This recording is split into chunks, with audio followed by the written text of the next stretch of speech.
Welcome to another conversation in People in Fundraising. This podcast features interviews with nonprofit professionals who discuss their career journeys, lessons learned, and enthusiasm for working in fundraising. And here is your host, the founder of People in Fundraising, Tim Wilson.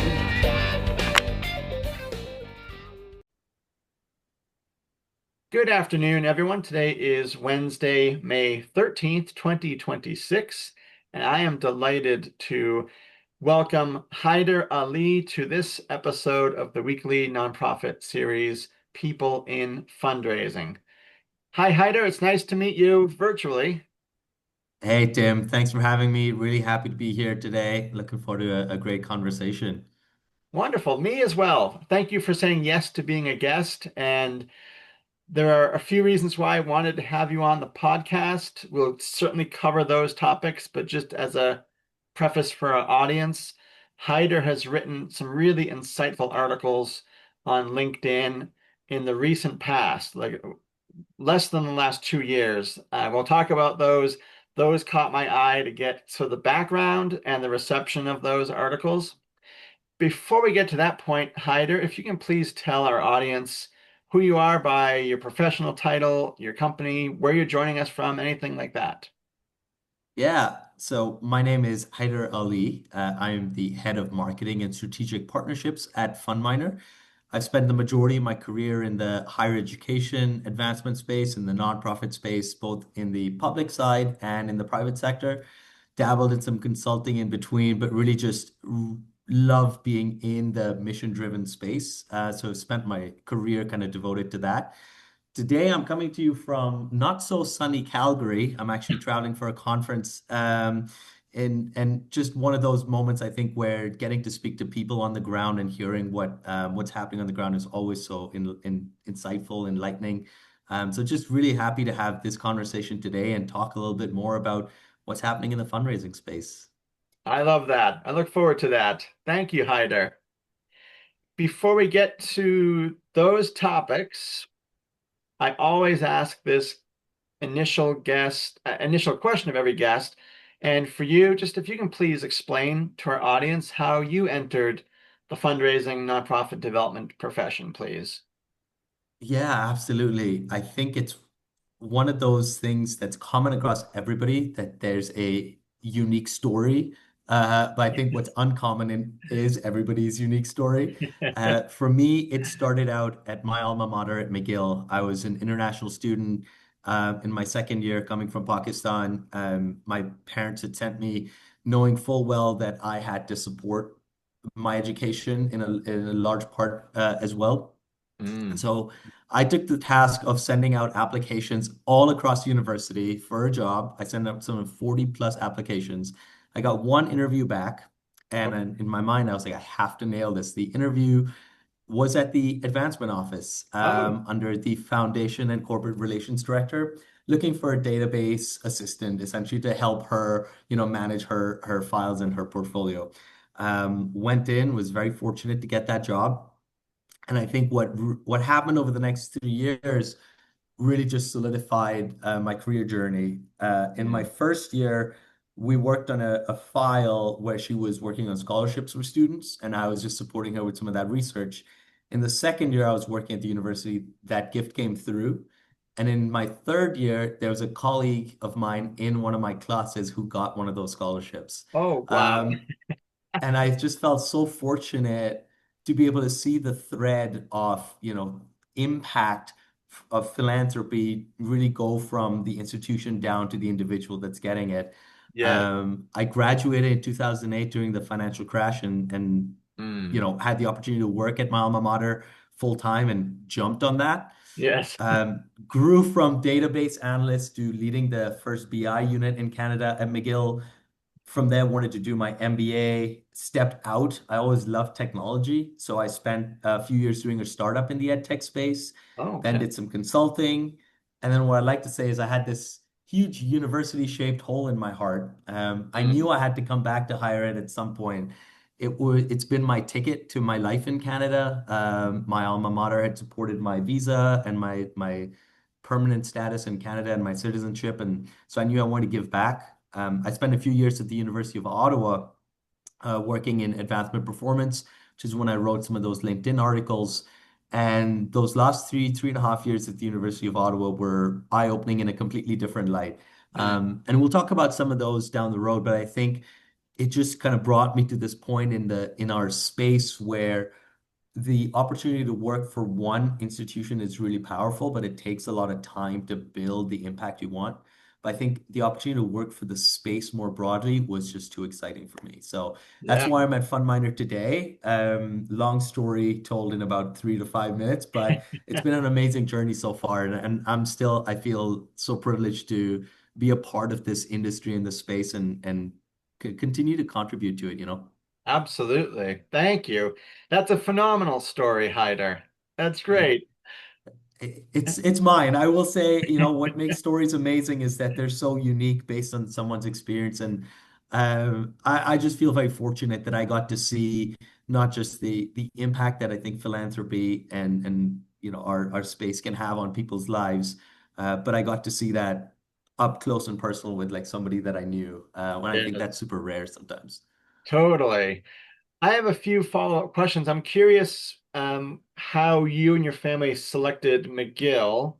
And then for our certainly international audience, US audience, if you can please just enlighten us where McGill, I know where it is located, but for others that may not know, where is McGill? Yeah, McGill is located in Montreal, in Quebec, in Canada. One of the largest university towns in North America, actually. I think second only to Boston in Oh, student density as part of the population. oh So it's wow. an amazing culture to be a part of. Montreal is also one of the largest bilingual French-English cities, if not the only one, I think, on the continent. And Mm, so a really unique environment to learn and study in. It has an amazing art, culture, food scene as well. So I think if you're a student thinking about coming to coming to Canada, there's few better cities that you could pick than Montreal. How I landed on Montreal, to be honest, and landed in McGill was I have to credit my dad. I mm, wanted to go to a different school, okay. and he just the idea of sending a kid that far away, Pakistan is about 12,000 kilometers away from Canada. He said, I cannot imagine sending you to a small town. I want you to go to a city. And sometimes it's stuff as small as that that decides your entire life. And Totally. so I landed on McGill. It was the first time I'd come to Canada. I'd never set foot in Canada before. Had Mm, an amazing experience, not without its downs and ups, as I think any university journey is. But it was yeah. just one of those that I think from a personal and professional standpoint, it was the right fit. And I think for anybody who's selecting a higher education institution, aim for that. You can find really good programs everywhere. You can find really good towns for what you're looking for, big city, small town, rural, urban. The most important is the fit. Like, does all Yeah. of that put together fit who you are and what you want to do? And I think I got lucky, Mm. genuinely. And I would say for anybody else, take the time to determine that for yourself. That is really sound advice, Hyder. Thank you for sharing that. And it just folds into a really beautiful story of your academic and early career background. So thank you for sharing that. Yeah, it's my pleasure. And if anybody, by the way, has questions on that sort of stuff, I'm always happy to take those and talk more through it. Wonderful. Thank you. With that really great background, I'm excited to pivot, dive into some of the two articles in particular that you've written and some of the content, the background of those articles. We'll start with the more recent one that you wrote in October 2025, a LinkedIn article about writing. So writing as in correcting, and then the art craft of writing. And for me, I loved how you started off the article very concisely, and my brain is attuned, at least in my writing, to be pretty concise. Maybe not as a podcast host. But I loved how you began it by saying, doing the work is worth it. End quote. that caught my attention. And one of your many suggestions, recommendations in your article is to avoid, quote, over relying on writing tools, such as various artificial intelligence resources. Yes. I would love for you to share with our audience a bit more about the article, how it came to grab your attention, how you put it together, and what you hope readers take from it. You know, AI is so pervasive now in our world. Philanthropy or the nonprofit sector has traditionally been a little bit behind other sectors when it comes to adopting new technology. But I think this is one that's just kind of taken all of us by storm. Yeah, And I found that I was starting to use the tools, whether that's Claude or GPT or anything else, uh, without really thinking through the unintended consequences. mm, And when it comes to writing, especially the ability to produce material, to go from 0 to 1 really quickly, it was incredible. You know, the idea of sitting down and crafting a narrative and crafting a story, crafting concepts and forcing yourself to challenge your own ideas, forcing yourself to think about how a reader would interpret it. Those are tough things to do. And the fact that a machine can do that really well seemed intoxicating at first. And sure. I what I found was after a while of using the tools, I actually sat down to write and I struggled. I Hmm. really, really struggled. It was almost like this muscle uh was atrophied, or was at Yeah. least like degrading. And I found Sure. myself struggling to write coherent sentences in the sense that it wasn't flowing. And it wasn't because some sort of, writer's block. It was just I hadn't practiced or used the muscle in a while. And so Yes. it got me just thinking about some other areas. And I'm a dad. I've got two girls, 7, 1.5. Awesome. And so much of my life, like I said, kind of meshes together in personal and professional. And when my daughter's doing math homework or building Lego or anything like that, and she asks for help, I'm super conscious on like what kind of help I give her. Mm, Because if I just solve the math problem for her, she has not learned how to do the addition or subtraction. Or if yeah. I just build the Lego, she's not actually going to know how to build or put the pieces together or learn how to read the instructions. And then I started thinking about that for myself. I'm like, eventually, I'm not going to know how to write. If I continue to the natural sort of end state of this. And Sure. I lead a team as well in my organization, and I wanted to make sure I set the right standard for them. I would never ask my team to do something that I wouldn't do. And so just the opportunity, I think, to put down into words what I was struggling with at that time and use that as a way of challenging myself to write, but also challenging, I think, our industry to make sure that we use these tools in ways that augment the areas we want to augment. I think I wrote in the article that it's akin to essentially watching a machine row or get on a treadmill and run and thinking you've worked out because the That's numbers right. show that. And it's just not. That's right. And writing is important to me. So for me, the opportunity to practice that craft is important. However, there are things that I'm terrible at. Project management, I will happily on camera say is not one of my strong suits, and I'm happy to hand that to an AI tool to project manage for me better. But writing is important to me, and the things that are important, I think it's worth investing your time to get good at, or develop that craft or maintain that craft. I think there's eventually a future where people keep saying we're not going to have editors or we're not going to have writers or lawyers, and I think that what that's missing is there's going to be an entire generation that skips doing the work, and so are Yeah. we going to eventually just miss having those quality people at that level because they haven't gone through, like, in order to be a good writer, you have to first be a bad writer. Yes. In order to be a good attorney, you have to first be a bad attorney and make mistakes. Because one thing I've learned is you actually don't learn anything from success. Success oftentimes teaches you the wrong lesson, if anything else. It's almost like you don't learn what you didn't know. And so failure is important in that regard. Absolutely. And writing poorly turns you into a good writer because you get feedback. And that was kind of the gist of what I was trying to get at. I loved a lot of your answer, but the analogy for you and your daughters, and how you helping them develop and think for themselves to solve the problem, totally spot on, and how that relates to doing the work, being worth it. That's awesome.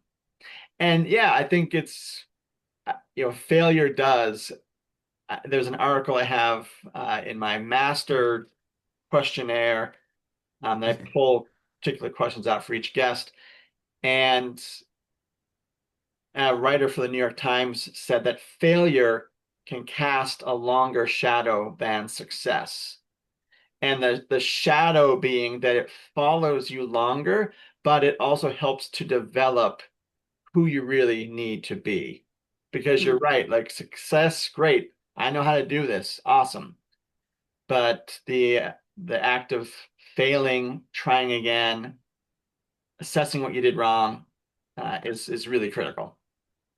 Yeah, I don't want to begrudge success, and I think success has a really important place in our system, right? Yes. I think Yeah. success breeds confidence. As soon as you're successful at one thing, it teaches you that you can be successful, and that it gives you the motivation or courage to do other things. I think what's amazing about failure is that it represents that you are trying something new, that you are trying something you're not good at. And the most important thing is actually learning how to be okay with it, because it's not comfortable. Even receiving feedback is not comfortable. Yeah. Even to this day, when I get feedback, I have to kind of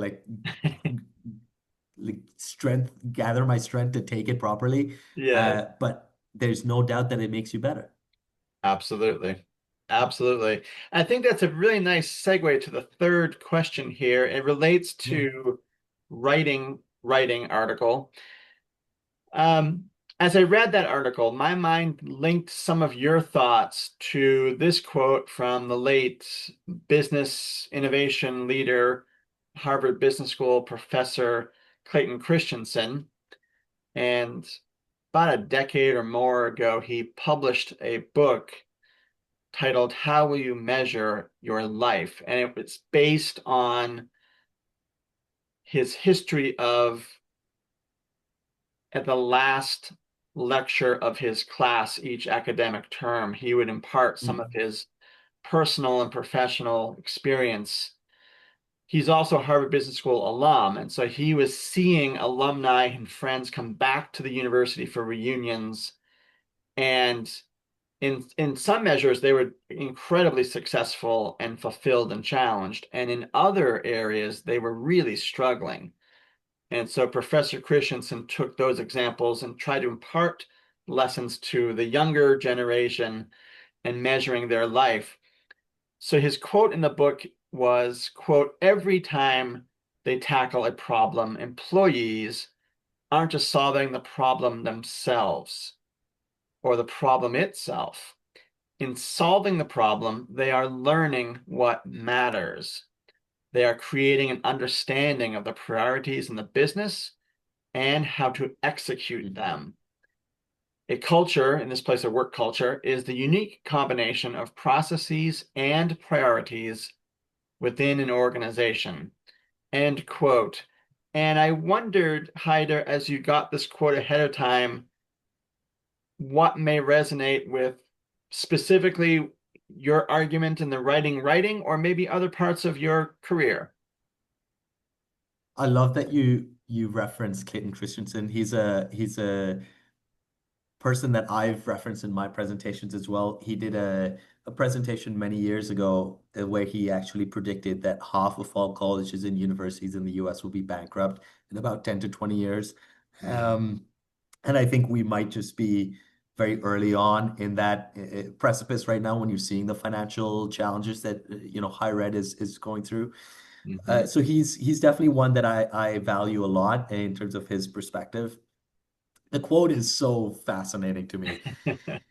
When I think of work, and I'm going to start with culture because I think that part is really important. I have spent the majority of my career trying to build teams around culture. And we talk about culture slightly differently. We define it slightly differently than what's there. But for me, culture is the way that the organization, in terms of the people, the habits, the processes, the systems, come together to solve work problems. And for me, just the opportunity for two people to come together and say, here's a problem, we're going to work together to solve it. That's sort of the foundational atom, I would say, of like really good company culture. Mm, And within my team, that's something that we try to say is like, if you see something or if you recognize an area could be better or something new, that's what ownership should be. Ownership should be, I want to solve this problem, or I want to fix this thing, or I want to build this thing, and I want to find somebody else who's going to do this with me. yeah. And what it creates, I think, as a company, is it creates this sense of one, we can do difficult things. So when you come to problem solving, it takes away this mindset of, well, we've always done it this way, or oh, that'll never change. And that's really important, especially in our space. I come from higher education where so many times I was told, oh, the policy says we have to do this. And I'd be like, you know what? Thank you for sharing that. Can you just tell me what policy that is? And they'd be like, oh, like policy 31B. I was like, awesome. Can you share me just the text of the policy? Like, oh, well, it's not a written policy. It's just, a procedure. I was like, okay, great. So you're telling me if I do A, B, C, D, E, all the way to X, if I do those things, then we can go ahead? I'd be like, yeah. I'm like, okay, I'll come back to you.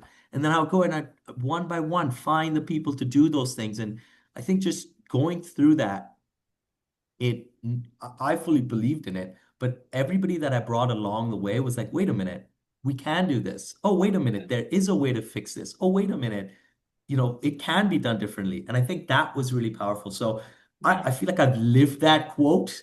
And now every day at work, it's one of those things that we actually look for in our, people that we hire. Is like, how do you approach problems? You can train on so many things, but problem solving it's one of those things that will carry you very far, I feel. Yes, absolutely. Thank you for sharing those reflections. And you mentioned quite a bit there, Haider, about work culture and your organization.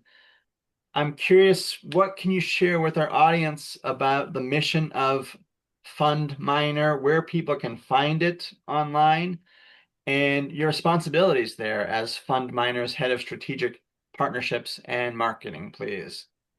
Yeah, absolutely. So first off, anybody can go to the website at fundminer.com. That's FUNDMINER.com. You can check out our website. FundMiner operates in the nonprofit space for organizations to manage their money, Mm, all of their donor funds, and then help steward and report on those funds as well. So one great. of the things that we've seen in our industry is, and I've written about this in the form of how we tackle metrics and things like that. So much of our industry is focused around raising money. Yeah. We have turned fundraising into the definition of what our industry is. It's the Hmm. fundraising industry as opposed to the mission industry or the impact industry. We focus on the metric Yes. being fundraising, and we've used that fundraising proxy for impact, when in reality, the gap between dollars raised and impact delivered has been growing substantially. In any given year, almost 40% of funds that have been raised go unspent across nonprofits. Goodness. We raise $550 billion a year in the US alone. And now imagine how many scholarships, how many professorships, how much research funding, how many housing grants, things like that to go undelivered. And the reason for that is not because people have bad intentions or it's simply because of a lack of information. Hmm. They don't have access to the data. They don't have access. I didn't know I could spend that money. I didn't know what the terms of spending that money were. It was very complicated to spend the funds. That's what FundMiner was created for. I see. And Great. my connection to the company started at the University of Ottawa because I spent 3 years there. And every year at the University of Ottawa that I was there, we broke the fundraising record and we Awesome. closed our campaign. Uh, and we had this amazing headline that just read, like university closes fundraising campaign. And beside that, in the virtual newspaper, was a headline that the student food bank had longer lines than ever before. And it was just, for Oh, me, this stark disconnect between we've spent so much of our industry's capital and resources and knowledge on this side of the aisle on raising money and so little on what we do when the money comes in. And I wow. knew I had to join a company that was focused in this side of the aisle, and that's what brought me to FundMiner. So for me, the opportunity now to work with our partners on the technology side, with CRM companies or with research organizations like CASE or AHP, or with folks like yourself, like in the field, and really just kind of spread this, I think, important message on the amount of focus I think we need to put on the other side of the aisle now. It's Yes, really exciting. absolutely. Yeah. I know from not direct experience, but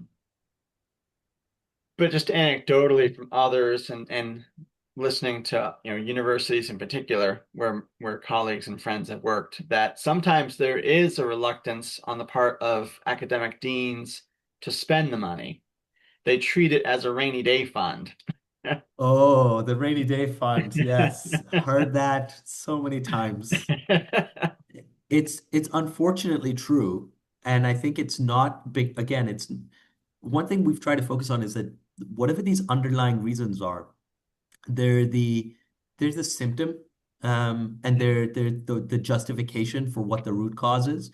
For the most part, they don't necessarily know the A, implication of not spending the money, or B, the impact that they can have by spending the money, or C, even what the long-term ramification on their funding is as a result of not spending that money, i.e., Yeah. donors pulling back. And if you start to think about these macro trends we see, you speak to any fundraiser, and two things I think come to light. One, the number of donors overall is shrinking, so our donor Yeah. pool is becoming more concentrated. Everybody cites that.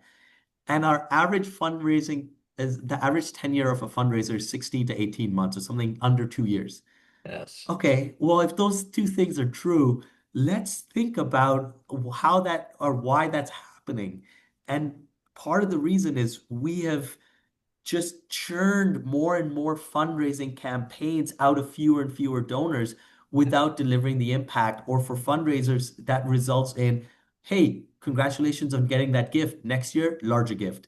Congratulations on Right. closing that campaign. Next year, larger campaign. Yes. And that cycle cannot continue. And so Yeah. I mean, I would implore everyone that's listening to the podcast is kind of think about growth in impact rather than just in fundraising goal as a way of measuring success. I'm totally with you on that, Hyder. Absolutely. And those circumstances are facing some pretty strong headwinds that impact fundraising institutions, but aren't tied to donor engagement. So in the US and elsewhere, you see a lot of state legislatures that have been historically scaling back their funding.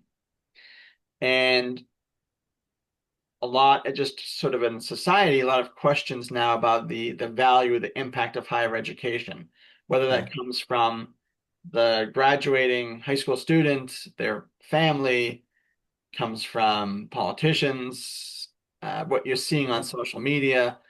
So having those inherent internal challenges with gift officer turnover and a very shrinking concentrated donor pool, coupled with those other turbulent factors, makes it for a really volatile time here.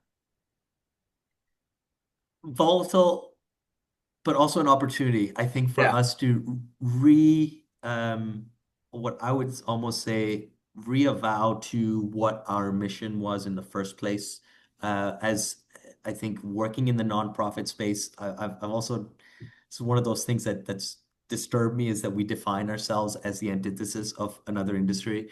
Why are we called the Yes. nonprofits? Like, why are we not the mission space or the impact space, which we Yes. should be? But working in this space, we have something that the private sector has been searching for and has realized is of immense value, which is connection. Connection to a purpose, connection to our teams, connection to our communities, to our impact. And we lost sight of what made us special and focused on things like data, metrics, analytics, as if that was the thing that was going to drive our, and it's important. I don't want to downplay that, but there's those things are a commodity, and what's really valuable is our connection piece. And I think if we can come back to that as an industry, whether it's in higher education, whether it's in healthcare, whether it's in community foundations or broader nonprofits, I think that is the first step to rebuilding the trust in our institutions that has been declining for the last decade and a half. Yes, I am with you on that. Some really encouraging insights that you just shared, Hyder. Thank you. Yeah, there's some of my thoughts that I go through while I'm making breakfast or just, packing my bag. This is just some of the things that keep coming to mind. No, but I really appreciate you having, created this forum to have these sorts of conversations as well. So, kudos to you on what you've built and to all the folks listening as well. I think it's amazing that we have opportunity to kind of share and exchange ideas. I would love to hear people either that agree or disagree kind of with elements or aspects of it and challenge the thinking so that we can get better as an organization, as an industry, sorry. Yes, yeah, absolutely. And I will say I'm just thinking of this right now, and it may be a small gesture, but 4 years ago I built the logo for my podcast, People in Fundraising. It has a subheading that is a nonprofit podcast. And some of what you just shared makes me realize now I need to change that subheading to be a social impact podcast. Love it. So I will be doing some rebranding over the weekend, and that I is love it. because of your encouragement, Hyder. So thank you. Oh, I love to hear that. And I will take all of 0% credit because one thing I've realized in our space especially is like these ideas and building these sort of communities, it's so iterative. So just kind of what you've built builds upon what other people have started, and I'm pretty sure as soon as you change it to that, at some point someone will see that and it will inspire them to start their own podcast as a result. Yeah. So thank you for referencing that, and I'm really excited to see the new brand come out. Well, thank you. Thanks for the inspiration. I love it. Uh, for our final question here, Hyder, I'm really curious, both to get your response to this, hear what other people may have shared, and for our audience, um, that sometimes it can get easy to be inundated with content on LinkedIn, or they're Mm. not engaged with the platform as often as maybe you and I are. I think there's a good number of people are sort of passively engaging with LinkedIn. I want to highlight by name these articles that you've written. And when the interview with you goes live, if it's okay, I will post the links to these articles. So Sure. the first one was from 2024 that you wrote called, quote, The Death of Advancement Services. And then in 2025, another article was titled, quote, The Nonprofit Sector is Eating Itself. And I appreciate people like you that speak your mind and identify, just as you've done earlier about the sector being identified, but what it's not. Um, Also, these articles talk about some real challenges, but opportunities to get back to what we do well and what we were designed to do to impact people's lives positively, whether that's through healthcare access, education. I'm curious first, the responses that you heard from people about either or both article. And secondly, did any of those responses sort of challenge your own viewpoints, as you talked about just a moment ago? Yeah, thank you for sharing those. The responses have been amazing. I think for one, it opened up so many connections with people that were thinking similarly. I think perhaps just hadn't articulated it, but had similar thoughts. And so the opportunity to kind of, you know, connect on ideas and connect on how they're implementing this in their shops, or challenges that they've come up to in their shops and how they're overcoming it. That was really exciting, and the opportunity, I think, to do that online, but then also bring those conversations in person. So when I would attend conferences or be Mm. in sessions with folks, there were folks that I had known perhaps or engaged with online that I got to meet in person. That's always so much fun. So there's the very positive sort of social effect, I think, of publishing your thoughts. It's not for everybody, and I totally recognize that. I think for me, it's part cathartic, and also part just like the enjoyment of writing. Yes. The interesting thing for me, though, that I did reflect on was how many people spoke about what's preventing them from doing it.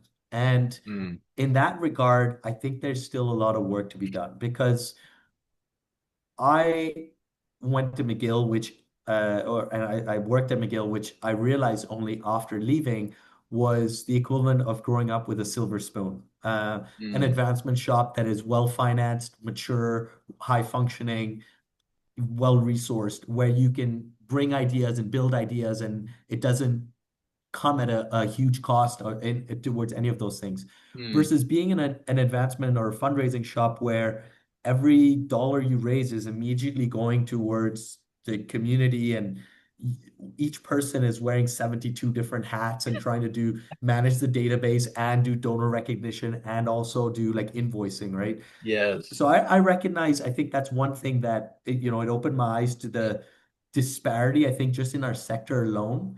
So I think the next iteration of this is thinking about what are ways that and something we try to do at FundMiners, like what are ways that we can give more to the community as a way of being a 0 to 1. There are Mm. resources the simplest example I can give is somebody wants to create a new job in their office and doesn't have time to do JDs or job descriptions that are, relevant to that title or that new way of thinking. And here's a bunch of templates. Just you don't even have to think about it. Just take one of these for free, use it, Yeah. give us feedback if we can make it better. Or if it's just definitions, here's a set of definitions you can use. Here's a template for, an email set you can. I think giving the industry or creating this bank of industry resources has been sort of my next sort of thought process. Oh. So that's really sort of opened my eyes to how can we help the maximum amount of the industry versus just the folks that have the ability to do it themselves. Hmm. I like that a lot. That's exciting. Yeah, and something that I would put back to you also. It's one of those things that I think is in front of us as a community to be a part of. So I think, there's so many really cool lessons in your podcast, in episodes, and the opportunity, I think, to pull from some of those and use those as resources for folks like, hey, if you're struggling with this, it's a really good podcast episode you can listen to where someone talked about a similar problem.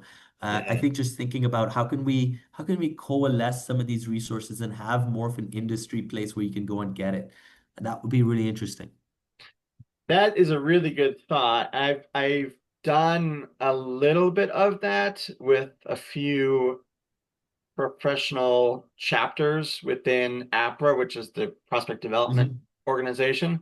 And it's more about like quick takeaways from guests that they've talked about a couple of issues consistently, but there's no real deep dive.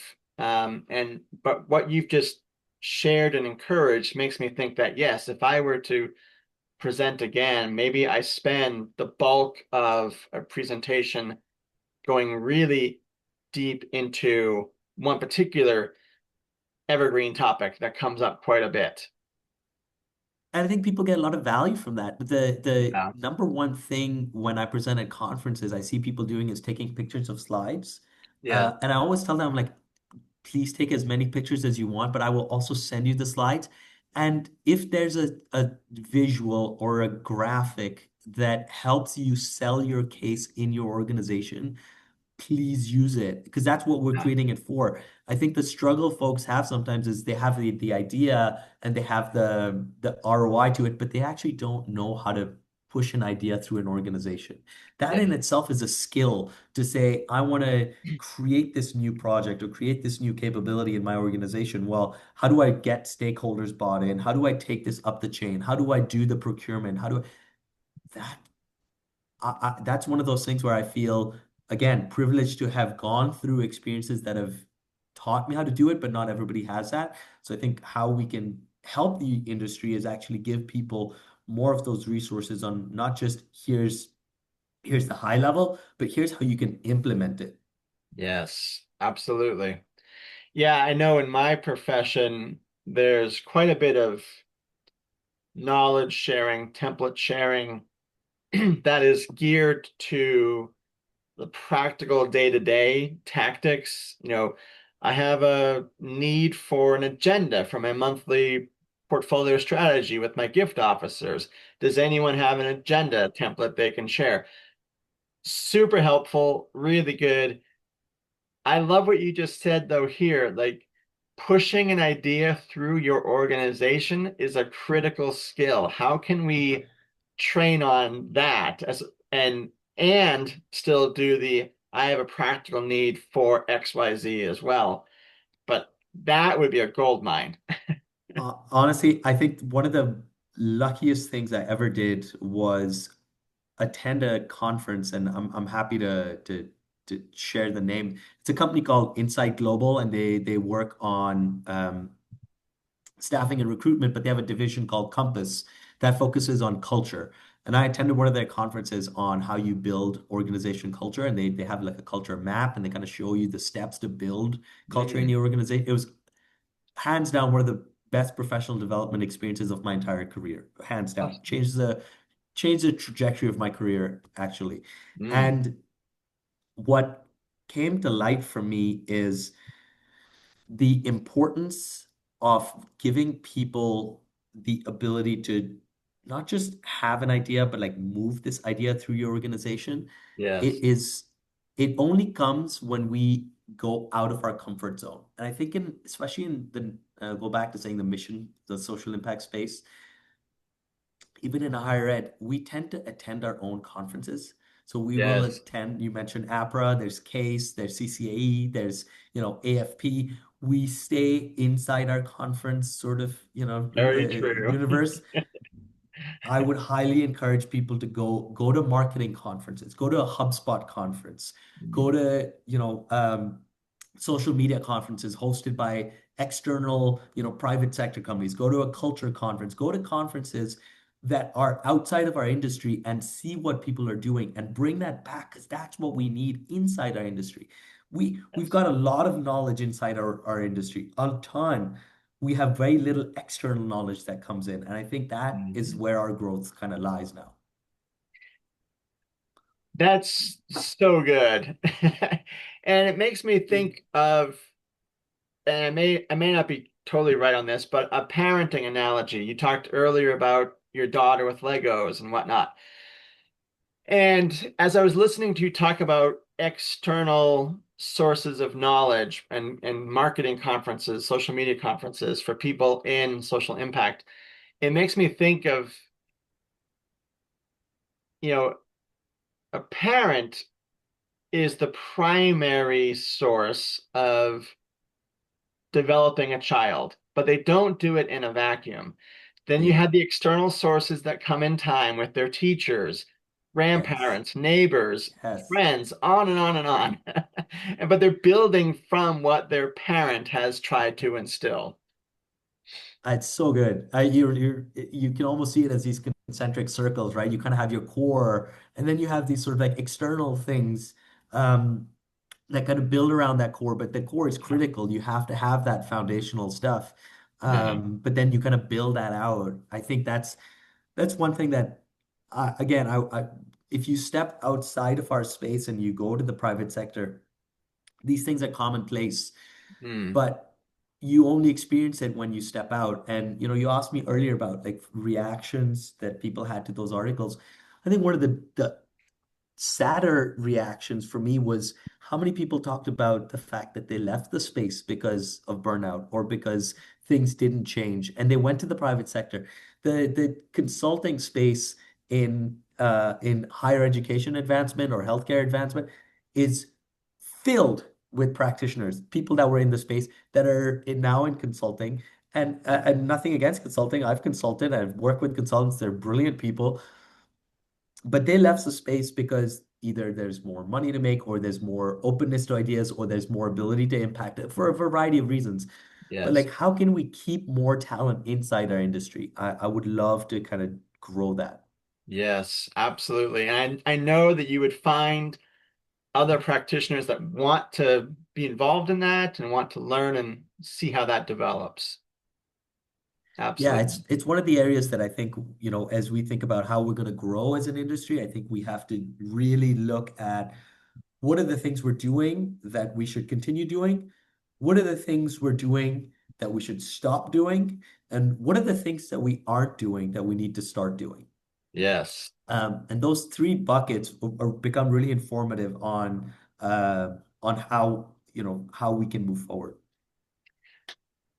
If you see me looking down, it's because I've filled up like so much of the bottom of the questionnaire with your insights. So I rich. Thank you. No, it's I think I have my wife and I have this conversation a lot where I think my brain is hardwired to think in frameworks. I Mhm. tend to envision in that way. It's one of the reasons why I love what I do, because it allows me to kind of think about how can we weave connections, partnerships, relationships kind of together. And Yeah. then I think the opportunity just to bring things from outside in is really exciting to me. So I often reference my daughters and how I parent with how I work, and how I work with how I parent. Yes. So you might see a LinkedIn post in the future. Um, yeah, it's I think if you went through my LinkedIn profile in the past, there's one where I used a quote from a cartoon that my daughter kind of shot at me unexpectedly. Um, and I'm trying to remember it now, but it was from a cartoon, and I was kind of flustered doing something, and she just looked at me and she said, "Baba," and she calls me Baba. Mm. Take a moment, make a plan, try your best, and then there was something else that I'm forgetting, and I kind of butchered it, but she just Mm. used this cartoon analogy to like, hey, take a breath, Yes. simplify, make a plan, and just execute. You're getting flustered. Yeah. The number of times like I tell myself stuff like that, I'm like, just relax, think about it, breathe, it'll be okay. And I think it's a really good lesson to kind of like keep with yourself when you see kids and how they're so engrossed in their work, and they're so focused in things that they love and what they work on. I find that genuinely inspiring on a daily basis. My kids, my wife, my family is like my muse in a lot of ways, Yes. and my work is kind of just the manifestation of that muse, I guess. That's beautifully put. And it's so evident as well. Well, Hyder, thank you so much for just a really rich, fun, informative conversation. I'm so thankful that we connected, and I would love to continue engaging with you offline on some of these topics because I think um, there's some really good ideas here, and I'm excited to explore those. Tim, I just want to say thank you to you for putting this podcast together, inviting me. What an honor to be part of the lineup that you've had in the past as well. Thank you. Such a pleasure to chat, get to finally connect and talk. Would love to continue the conversation online and offline. Would love to host you on our side as well. We Sure. host webinars and podcasts, and would love to have you part of an extended conversation too. And just for your listeners as well, thank you for listening. And if anybody wants to connect, you can find me on LinkedIn. I'm sure you can find sort of the captions in the podcast. But if you want to go to the website, it's fundminer.com. You can always connect with me. I'm happy to talk through all things fund management, stewardship, but also parenting and leadership and frameworks and everything else. You summed it all up so wonderfully. Thank you, Hyder. And My- I look forward to sharing your interview later this summer across the various platforms that guests have become used to finding interviews. LinkedIn, which will have the links to all of the content spaces. So the YouTube, the audio video component of Haider's interview, a link for Podbean and Spotify for people that prefer to listen. And thanks to my 100th guest, Luis Diaz of Wise, and the Donor Participation Project for his sponsorship of my website. You can find Haider's conversation there, as well as the other almost 200 so far, peopleinfundraising.wordifysites.com. Haider, I wish you a great rest of your conference and safe travels back to your family, and look forward to staying in touch. Likewise. Thank you. Thank you, everybody. Take care, Thank Tim. you.